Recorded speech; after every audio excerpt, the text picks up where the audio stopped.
Saligan sa CSSP believes that we are one college which has not only students but also faculty, staff, and other personnel, including our Manong guards and the Manongs who sell us our food. Recently, there was an issue regarding one of our very dear professors who was victimized by crime in our very own parking lot. The student council did nothing about it. That is why Saligan sa CSSP firmly believes that there should be a program which we entitle Kapit Bisig. Kapit Bisig is an avenue through which all the stakeholders in campus security will be asked to unite regarding formulating a solution to campus security, because we believe that not only our professors, not only the guards, and not only the students should be engaged in campus security. Okay, mahaba.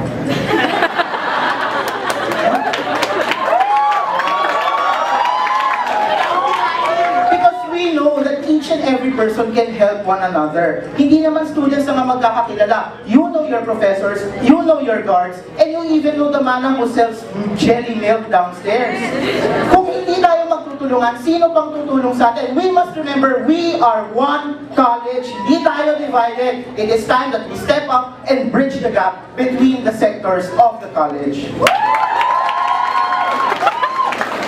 Normally, mabagal ako magsalita. Bakit ganon? I think I would give the remaining time. Thank you. Okay, tayo sa Buklod CSSP ay naniniwala, hindi lamang sa campus security, kundi tayo ay nagiging sensitive dito sa mga issue na alam nating sensitibo dun sa mga tao na naging traumatic yung experiences natin. Hindi natin ginagamit yung mga traumatic experiences ng ibang tao to further our own political agenda. Tayo sa Buklod CSSP ay hindi naninira at unang-una sa lahat, nais natin pabulaanan ang paratang sa atin na walang ginawa ang CSSP Student Council sa nangyari dun sa isang political science professor. Noong nangyari yung alam na nga nating incident na ito, na sana'y hindi na napalaki na ganito, ay sa pagbumusod na rin ng ating CSSP Student Council, ay naglansad tayo ng Security Watch, yung ating mga updates regarding the happenings dun sa issue na nababanggit nga, ay na-release natin online para na rin to raise awareness to the students kung ano ba talaga yung nangyayari dito. At pangalawa, yung ating Political Science Department representative na si Chris Saluta, ang inyong next CSSP counselor. I personally tinanong ang Political Science Department kung ano ba yung maitutulong ng CSSP Student Council sa issue na naganap nga noong nakaraang taon. At ang Political Science Department ay nagsabi mismo na wala na tayo maitutulong dahil okay na yung na-handle na ng mabuti yung security issue at higit pa rito, time's up. So, guys, in discussing this issue kasi we have to take into consideration na ang bukod sa pagiging academic institution ng ating universidad ay isa rin itong public sphere. So, hindi marapat na ating i-ostracize ang mga communities na nandito sa loob ng ating universidad.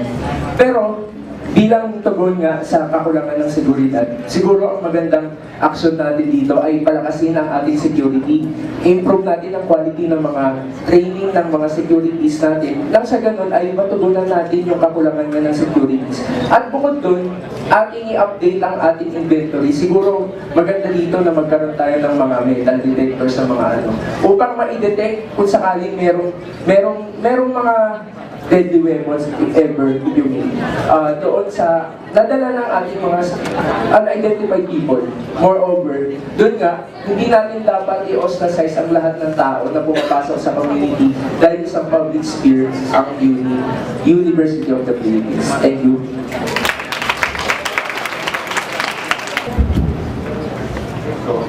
First and foremost, hindi po paninira ang pagsasabi ng totoo. The Student Council, if I am not mistaken, issued a news alert. They did not call for any action. We can see na yung UP Police nawawalan ng budget. Ang UP Police hindi na nagre-recruit. Yung dating UP Police na lagi natin nakikita umiikot, hindi na umiikot ngayon. Why? Did the student council do anything about it? No. Are they aware? I'm not sure. It's up to them. But if they were aware, they should have done something. Second, we want to engage the parts of the community around AS. We will not be ostracizing. We will be engaging them so that we will further cooperate with one another for a united council. We must unite to fight. Thank you.